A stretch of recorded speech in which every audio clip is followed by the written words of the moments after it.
And we have an army, okay, as a soldier and as a general, as a retired general.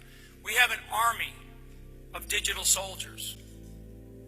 What we are now, what we call, I call them, because this was an insurgency, folks. This was run like an insurgency. This was irregular warfare at its finest in politics.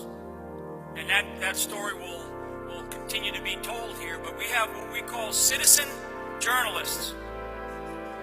Okay? Because the journalists that we have in our media did a disservice to themselves, actually more than they did to this country. They did a disservice to themselves because they displayed an arrogance that is unprecedented.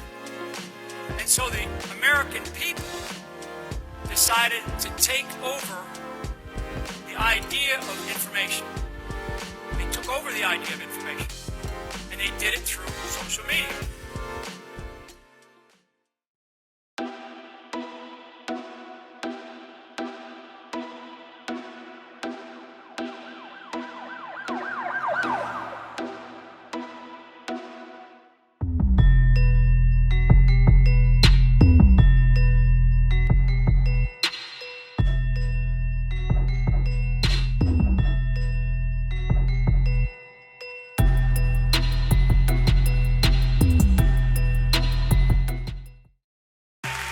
This proud state would not exist if not for a handful of determined and defiant Texans who refused to surrender their rights nearly 2 centuries ago.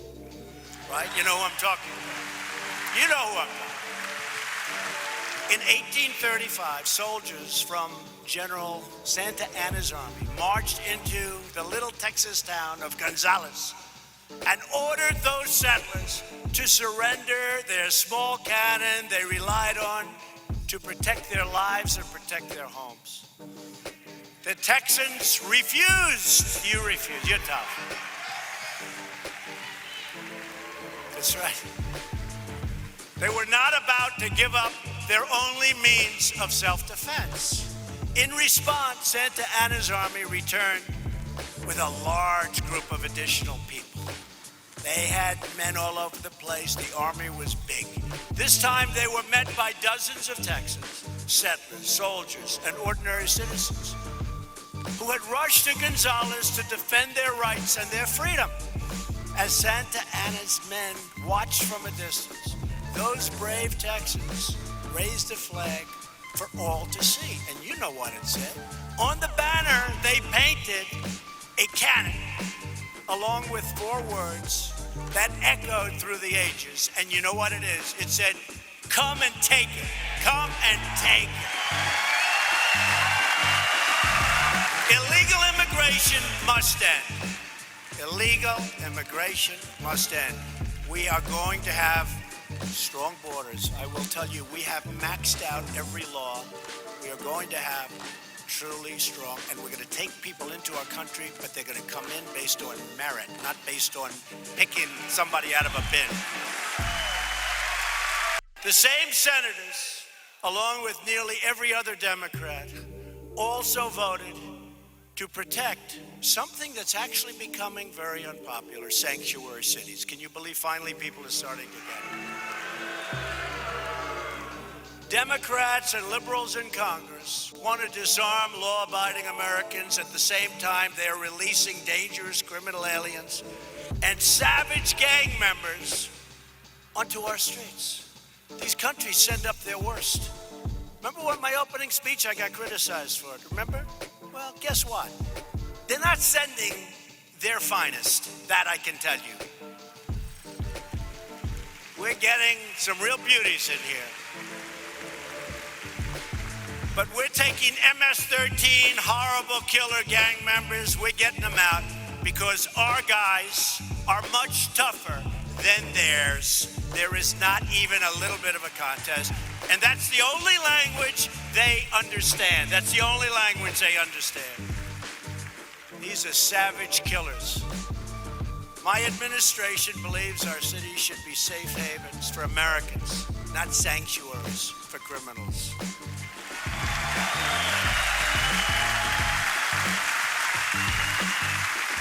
And we believe that violent gang members must be thrown out of our country immediately, not let to stay, to fester, and to get larger.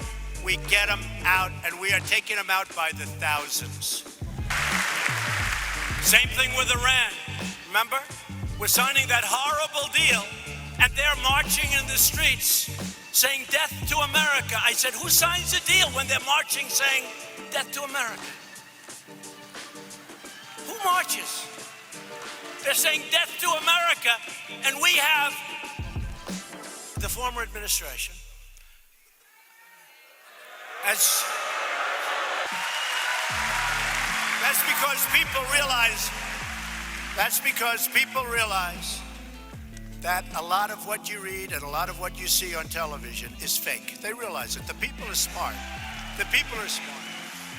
And yet, all we hear about is this phony Russia witch hunt. That's all we hear about. It doesn't.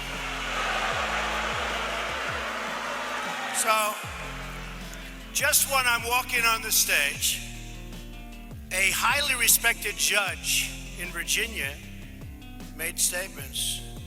It says, Wall Street Journal, it says, judge questions Mueller's authority to prosecute Manafort. Now, Paul Manafort's a nice guy, but you know, he worked for me for a very short period of time, literally for like, what, a couple of months? Little period of time. Then what happens? He worked for Ronald Reagan. He worked for Bob Dole. They worked, I think, as a firm for John McCain. They worked for others. Does anybody say that? No. But he's out there fighting on fake news CNN.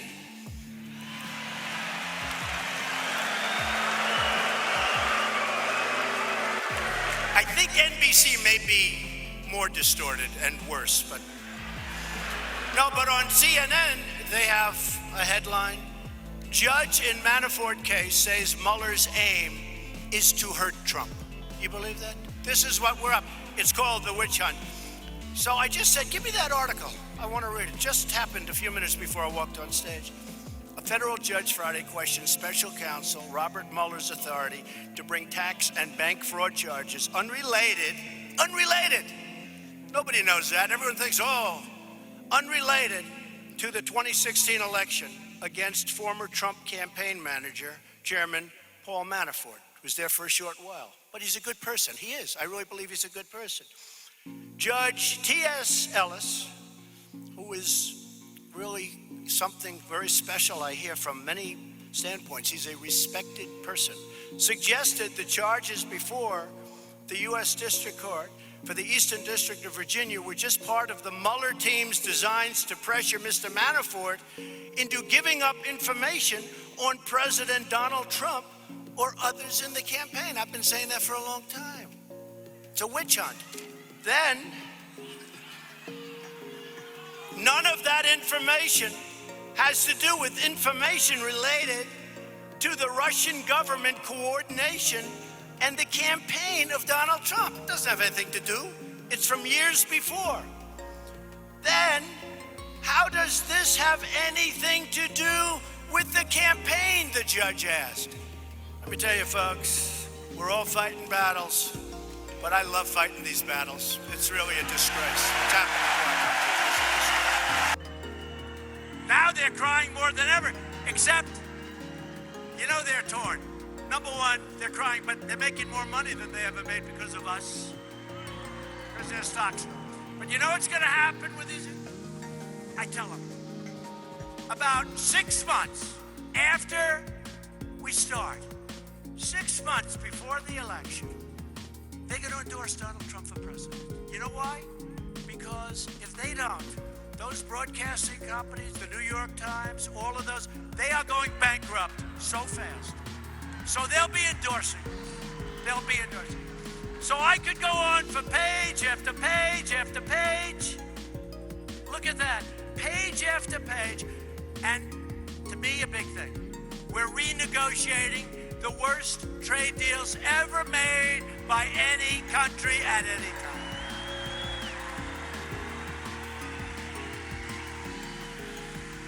So Democrats, I had to bring that out. Just boom, boom, boom. Why not? Democrats want to give wealth.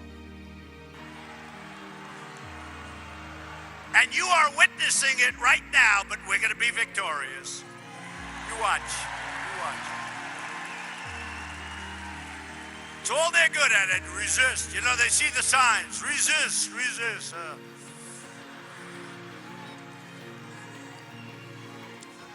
We're for building great economies, they're for resisting. That's what it's all about. But this election, you have to vote for candidates who really know what your heart says, what your values are. You have some great, great Republican candidates, and a lot of people think that I'm always angry at Congress. I'm angry at Democrats because of what they're doing to our country. I'm angry at Democrats because of what they do to our country. Today's Democrat Party is held hostage by left-wing haters, angry mobs, socialist fanatics, deep state bureaucrats, and their fake news allies. That's their best partner. That's their best partner.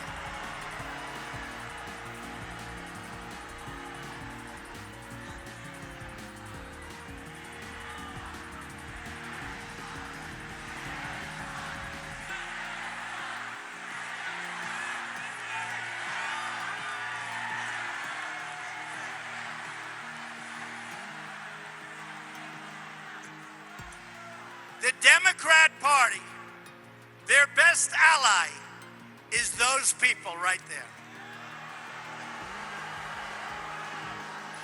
I can't tell you how dishonest and corrupt so much of the media is. I can't even explain it. Impossible to explain. Nobody would believe it. Nobody would. And I don't mean everything. You have some fine people, some fine reporters. I know them. Fine reporters. Look, all the red lights are starting to go off. Very simple. Putting America first. America first.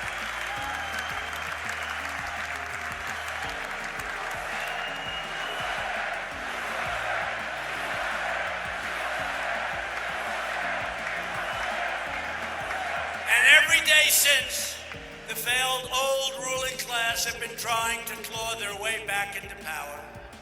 Our political opponents have been on a relentless campaign of obstruction, resisting, demolishing, defaming, and trying to destroy.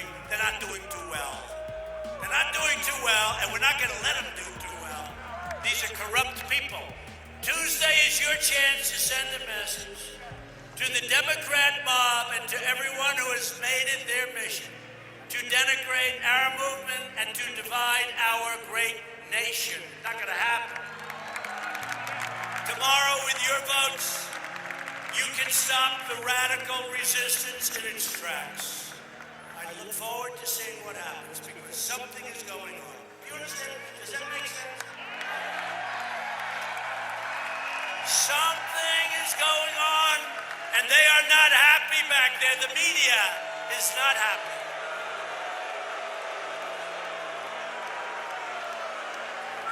They are not happy. They never report this. They don't report these crowds. They don't report this stuff. They never say, they'll say Donald Trump. President Trump was in Ohio today. He made a speech in front of a few thousand people. You know.